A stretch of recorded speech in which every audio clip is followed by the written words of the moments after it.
viewers, my name's Cara. This is my second time recording this video. I initially recorded it about a week ago, and it is about my reading progress update. And of course, since it's taken me about a week to get around to it, I've made more progress since then.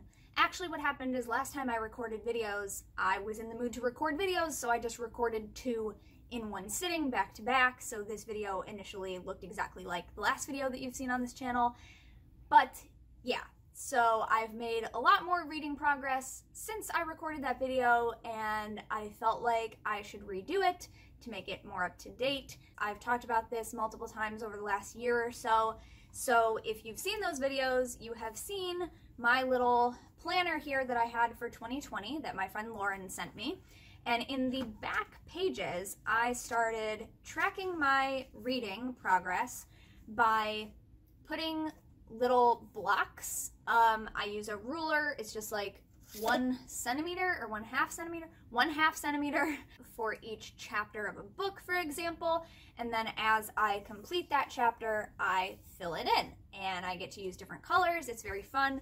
I've tried different ways of tracking my reading in the past. I have done different versions that you draw, and they're a little bit artistic and creative, such as actually drawing a little bookshelf and then you put the names of the books on the spines. Did that for 1 year a few years back. I really enjoyed that.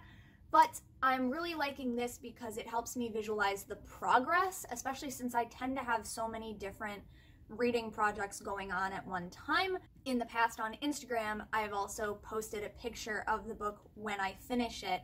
This allows me to see progress in the middle of reading a book, not just when I have completed it. So last year I had a lot of books going on. I had very lofty plans and goals for how much reading I was going to get done during the pandemic. I work mostly from home anyway, so that wasn't a big change for me, but I just thought, yeah, I'm going to be able to get a lot more done, and it was the exact opposite. I've talked about this all before, so I won't go too much into repetition with that there, but that is how I ended up with so many different things ongoing, and I had different plans for schedules of how I was going to finish books, and it didn't always work out. So when I got toward the end of the year, and I also have a video about this, I came up with a 4 months to the end of the year reading plan for which I used post-it notes, and these represented the reading that I wanted to get done last September, October, November, and December. So what I did was in August, I looked at all of the books that I still had ongoing that I had not finished reading that year, and I split them up into 4 quarters so that I could more or less evenly space them between September, October, November, and December. And I did a video at that point talking about this, and I said, if I can stick to this reading plan, I will finish all but 1 of the books that I still had ongoing at that time. One of the books I did not plan to finish. I knew it was going to be a long haul book for me. That is Triumph of the Moon by Ronald Hutton. But all of the other ones that I had ongoing, I had this plan to finish them. And I think that's the last time I've really given an in-depth update on how my reading is going. So I wanted to update on that. And also I have continued doing this fill in the blocks reading checklist through this year as well, and I am now on to a 3rd page of it. So I'm liking this process. It's fun and it works for me. So yeah, just to give you a little idea of progress on the books from last year, total down at the bottom of the page, because they all fit on 1 page also, like all of my 2020 books are just on 1 page here. At the end of 2020, I had finished 8 books, which is a lot less than I usually would have finished in a year. So for me, relatively speaking, that really showed how much my ability to focus on traditional reading, we'll say, like reading in a physical book, had changed that year. And also, a lot of the books I read, I'm taking notes on them at the same time, so I'm reading them with a notebook, and that takes extra time. Right, that's just something that objectively takes more time than just reading through a book. And I noticed that I wasn't reading any fiction. I was reading all like nonfiction, witchcraft research, history stuff. and I didn't have any fiction going on. So toward the end of the year, I added a fiction book.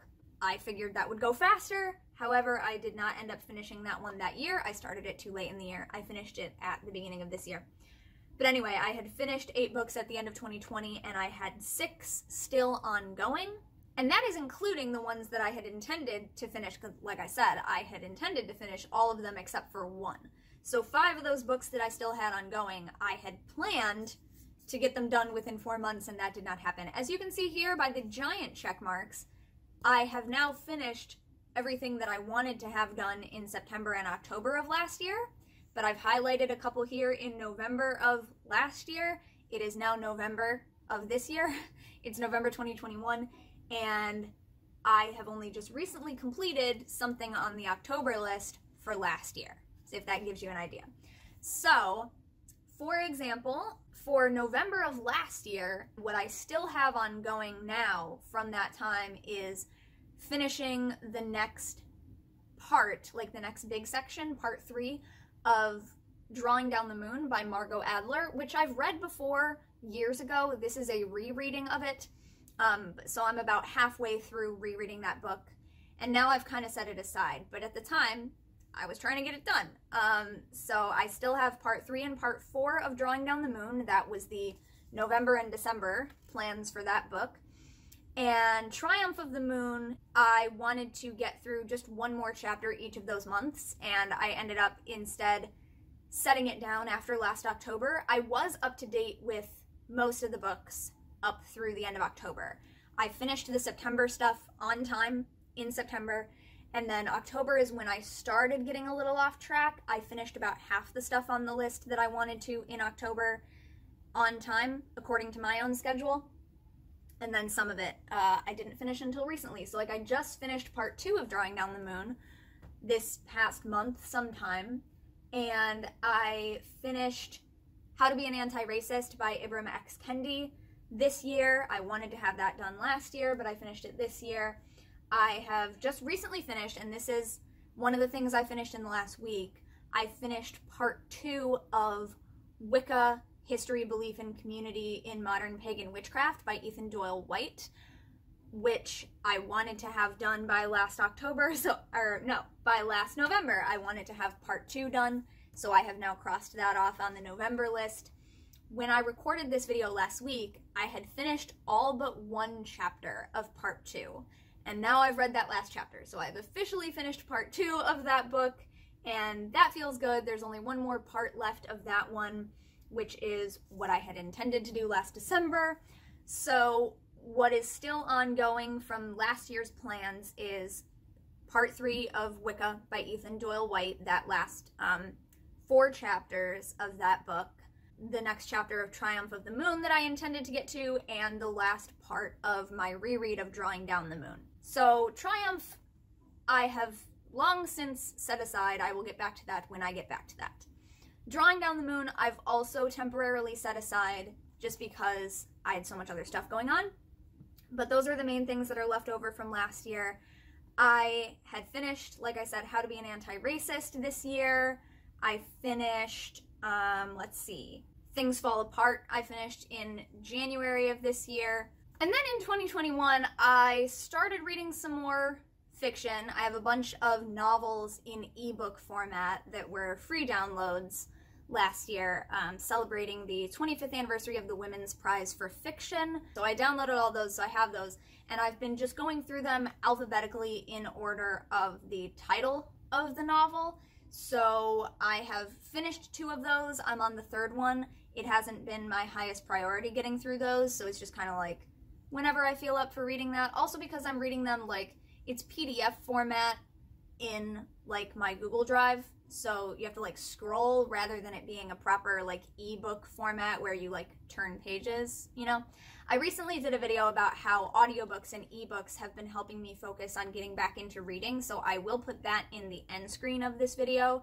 But I was struggling a lot last year and going into this calendar year, 2021, with the idea of wanting to restrict myself from starting any new books until I finished the books that I hadn't finished yet.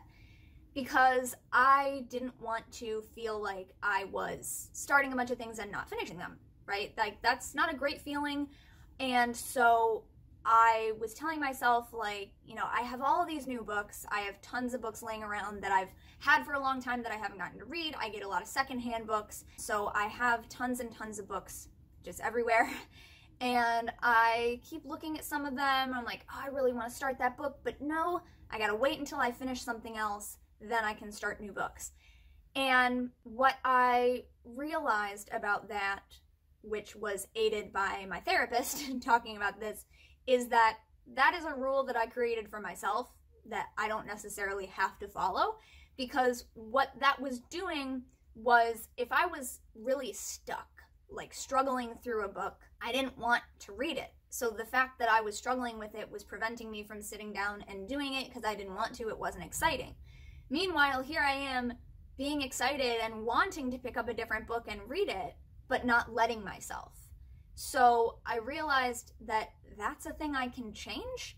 And if I'm excited to read something else, it's okay to set aside the thing I'm not excited about for that moment and get back to it another time when I do feel up for it. Because if I'm excited about reading something, I will actually read it. You know what I mean? So once I kind of had that realization and allowed myself to change the rules that I had created for myself, nobody else came up with that rule. Nobody else was telling me you have to finish this book before you pick up another one. That was all me. Once I realized I could do that, I got a lot more reading done, even though a lot of it was picking up new books. Sometimes those books were easier to read. Sometimes they were shorter books. Sometimes they were quicker. Sometimes more engaging. Or I wasn't taking notes on them, so they went faster, whatever. So throughout 2021 so far, I have started and finished, let me count, 4, 5, 6, 7, 8, 9, 10, 11, 12. 12 books, either physical or ebook or audiobook format, 2 short comics, 4 volumes of a comic or graphic novel series, and a tarot guidebook. Now, I'm counting the tarot guidebook because I actually read through the books at least one time. Not all decks have a full-on like guidebook with them, but some of them do, and that's a book, that's reading. And I think it was something that Thorn Mooney said a while back, maybe a year ago, maybe more, I don't know, I can't really tell the passage of time very well. A while ago, Thorn talked about how like tracking reading is kind of difficult because a lot of us are doing types of reading that are not just books. So for example, we don't tend to track how many articles we read throughout the course of a year. And sometimes, depending on what you're doing for school or what your job is, you might be reading a lot of things in like article format or blog post format, and we're not typically tracking those. And that, when I heard that, however long ago it was, really made me think, because I realized that a lot of the time, even through 2020, that I felt like, oh, I can't focus on reading, I'm not getting any reading done. I realized I do still focus on reading articles on the internet, or I do a lot of reading on my phone in other ways, that not all of my reading is done in book form. So that has encouraged me to try to think a little more outside the book box. So I included a tarot guidebook. I am not tracking how many Wikipedia articles and blog posts and websites and things like that I've been reading, because that's just a lot. But it helps to remember that when I am counting things like books, that there is also more than that that I've read that I'm not keeping track of. So just always remembering that there's actually more of it is helpful to me in terms of feeling like I am reading instead of beating myself up over thinking I'm not reading as much as I used to. Because maybe I'm just reading in different formats. And so yeah, like listening to the audiobooks, that tends to go faster. I tend to do that for fiction because I'm not trying to take notes on those things. Although depending on the app you use, some of them allow you to like add a bookmark and type a little note about it, and then afterwards you can look back just at the notes you took, so that is really helpful to me. Not all of the apps do that. What did I say? 12 books plus whatever other things? if I had not let myself start any of those books until I had finished rereading Drawing Down the Moon and reading Triumph of the Moon, I would still not be finished with those other books, and I would not have read all the other things that I did read throughout the last year, right? So, especially since a couple of the things that I picked to read are shorter. For example, graphic novel issues and volumes tend to be a lot shorter, so I can get through them a lot more quickly. I can get through a 5 to 6 issue volume of a graphic novel in about an hour, hour and a half, 2 hours, about the time that it would take me to read a play. Speaking of which, I haven't read any plays in years. I have a whole shelf of just plays, and I know that they don't take very long to read, and yet I just don't get around to reading them because I'm trying to do so much other stuff. So right now, I also have, in addition to the ones I've already mentioned from last year that are still ongoing, I am currently working through one of the Women's Prize for Fiction novels. I always have one of those going on. So I have that. I had this feminist philosophy journal that I was really excited to get to reading earlier this year, and I started it. I read through like the preface and the introduction, and then I started into the first essay and quickly realized that I didn't know what a lot of the terminology meant, and my brain overall was not primed to be reading philosophy anymore. Like, I haven't read philosophy since college when I took a course in it.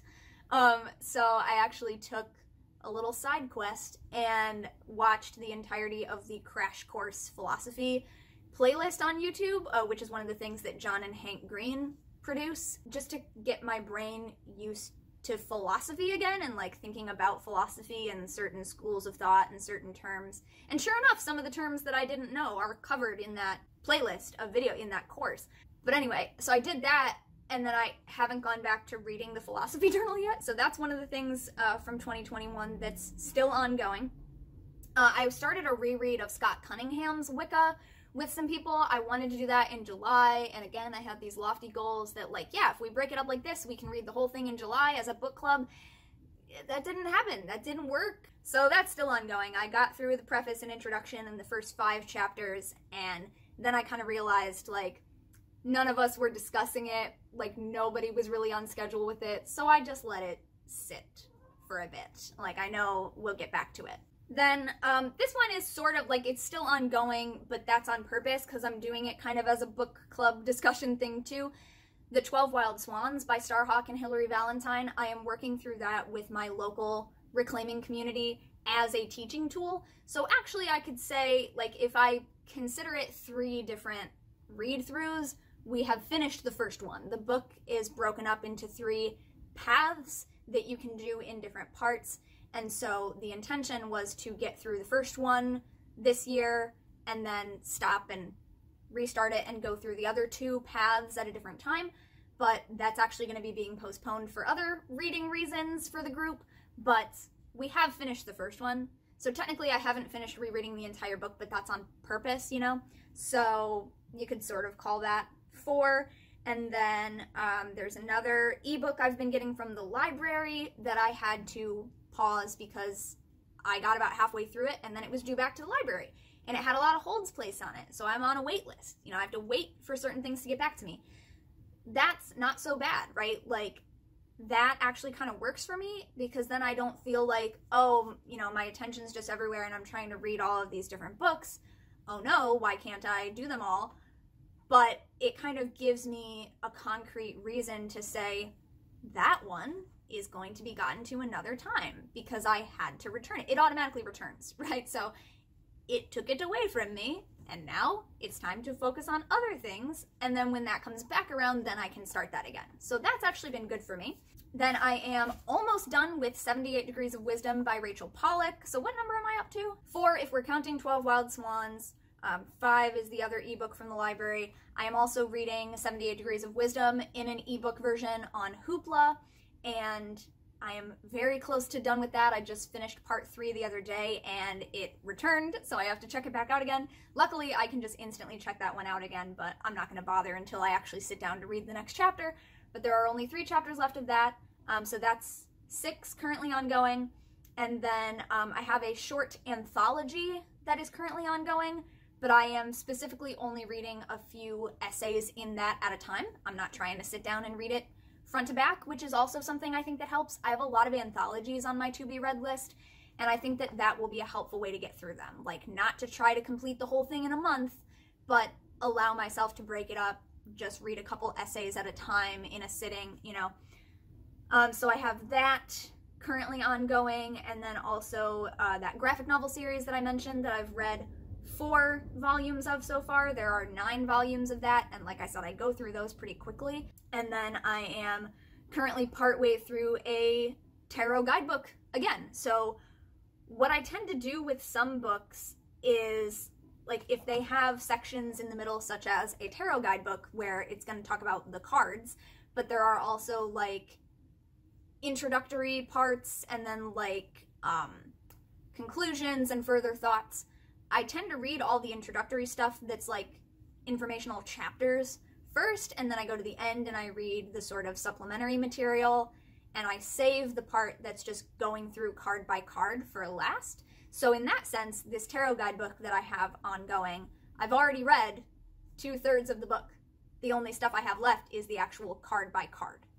And that's going to take a while. I'm not trying to sit down and read that immediately in one sitting, you know? So just kind of figuring out as I go ways that I like to read things. Like, for example, if I didn't allow myself to skip to the end of a tarot guidebook to read the extra material that's at the end, or any book, if I made myself wait till I got through every single card, it would take me a lot longer to get to the stuff at the end of the book. Instead, I've already read that part. So now I know, like, this is all that's left. All the rest of it has been read. And I did the same thing with 8 Sabbaths for Witches by Janet and Stuart Farrer. When I read that last year, I read all the introductory chapters, like the first few chapters at the beginning. I read the chapters at the end that were going into specific rites of passage, and then I saved the Sabbath by Sabbath information and ritual chapters to read throughout the year as that Sabbath actually arrived here where I live, in the hemisphere where I live, because they're on opposite sides of the equator. So I read the book other than the Sabbath specific stuff, and that worked. That worked for me. Yeah, so I currently have a couple things ongoing from last year and several things ongoing. What did we get up to? 8? That's why I was holding my fingers up still. 8 things ongoing that I've started this year, couple of which are going to take a while to get back to, like finishing 12 Wild Swans or rereading Cunningham's Wicca. Those are going to take a little while. Those aren't like top priority. That feminist philosophy journal, probably not top priority right now, but if I can get back to reading one essay here or there, that'll help me chip away at that. I am almost done with 78 Degrees of Wisdom. I'm not going to have any problem finishing this little anthology I'm working on, or the graphic novel series, or this tarot guidebook. So those are several things that I know I'm going to get through fairly easily, because when I do sit down to read them, they are engaging, and it is not a struggle just to get through it like it has been with some other books. So I do have a ton of other books. I went through all of my books a little while ago as well and pulled out all of the books that I already owned that I have not read yet. That is something that I did a few years ago when I moved. Before I moved out of my old house, I took a picture of all of the books that I owned at that time and hadn't read or didn't remember reading. And I still have that picture on my phone, and I go back to it and I try to pick something from that list every so often, so that I'm always chipping away at that one too, and then I kind of like cross it off right on the picture on my phone. And I just wanted to update that for myself because I have acquired a lot more books. I work at a place that sells books, so that's part of it, but then also, like, used bookstores are amazing. I look for books at my local thrift store, and I sometimes get used books that way that are really good deals. So I've acquired a lot more books over the last year, and certainly over the last couple of years, but this year in particular, I've gotten a lot more books. So I updated that list for myself of, like, now what do I own that I haven't read yet? And I broke it up into things that I already owned before and things that I got this year, and then also split it up into fiction and nonfiction, witchy research stuff and other subject matter. So I have some pretty distinct sort of piles of stuff, literally in piles around the house. You can't see all of my clutter today because I went back to college dorm strategies and put up one of my tapestries. I have been meaning to do this for a while, but didn't want to move the furniture until today. I was like, you know what, it's not gonna take that long, let's just do it. And I like it. It prevents you from seeing a bunch of the clutter, and it just feels nice. It feels like I'm back home, like early days of recording videos, because I had this exact tapestry hanging in my dorm room in college when I used to make videos in that room. You might recognize this from that. It's the same one. It's a little more tattered now, but you can't tell because you can't see the parts that are a bit tattered. So yeah, anyway, I have piles of books all around my house. It's practically like the most common piece of furniture I have in my home is stacks of books. So I have literal physical stacks, but I also have taken photos of them like I did with the previous one. So they are on my phone so I can consistently reference them, and I have organized them in a few different ways. I have all of the reclaiming specific stuff in one place. The fiction and like non-witchcraft stuff is other places. But what I do want to do is go through and try to make a sort of priority list for myself of like what order I'd like to do my next reading in. Basically like at this moment in time when I'm making the pile, what am I most excited to read next, instead of just having them scattered all around the house and kind of as I see one being like, ooh, this looks good, which might just be the way to go, but I don't want to forget about something else that I was really excited about because I happened to put that on a shelf instead of on the top of a pile, right? So I also just really like organizing things, which is why I used to be a really great stage manager, trying to utilize more of that and make sure that I'm also not using getting organized as a procrastination tool to not actually do the thing, but acknowledging that a lot of the time maybe that is what I'm doing. Anyway, now I'm rambling, so I will let you go. That has been my reading progress update. I did not finish this. The 4 months thing didn't happen. I'm still working on some of those, and that's okay. And I'm getting a lot of other stuff done in the meantime because I have expanded the way that I allow myself to read. Thank you very much for watching and or listening to this video. I will see you next time, and until then, don't forget to be awesome, blessed be, and goodbye.